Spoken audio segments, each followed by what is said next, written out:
Okay, as initial step, you have to go to Start menu, go to Setting. Under the System section, scroll down and come to Troubleshoot option.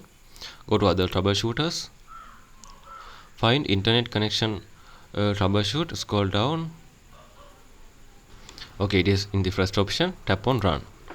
Okay, it will show which issue you have, so you can choose the option. Then after tap on Next. If it can't fix the issue, it will show the issue. You can try to solve it manually.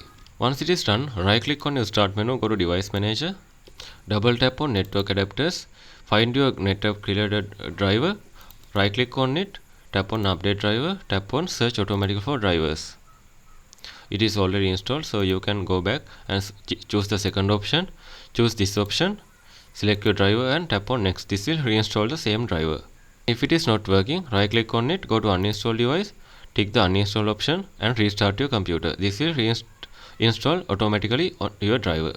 Again, you need to right click on your Start menu, go to Device Manager, double tap on Network Adapters, choose your driver, go to Properties in this time, go to Power Management option, uncheck allow the computer to turn off this device to save power, untick like this, then after tap on OK. Again, go to Start menu, go to Setting, go to Network and Internet, third option, scroll down and come to Advanced Network Setting. Tap on Network Reset option, tap on Reset Now. This will reset the network and your PC will be restart. Then after you can try to check that issue is fixed or not.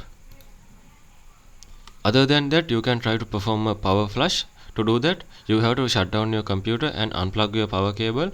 Hold your power button until 30 seconds to drain residual power. Reconnect the cables and try to restart your computer. And other than that, you can go to Start menu, go to Setting, go to Windows Update option, check if the remaining updates are available. Just tap on the update or you can resume the updates. And finally, again you can go to Start menu, go to Setting, scroll down and come to the Troubleshoot option, tap on Other Troubleshooters. So under the Other section, you can find your network adapter, tap on Run. This will fix the network adapter related issues. So these are the methods you can try to fix your Wi-Fi problem. If you think this video is helpful, please consider subscribe and liking this video.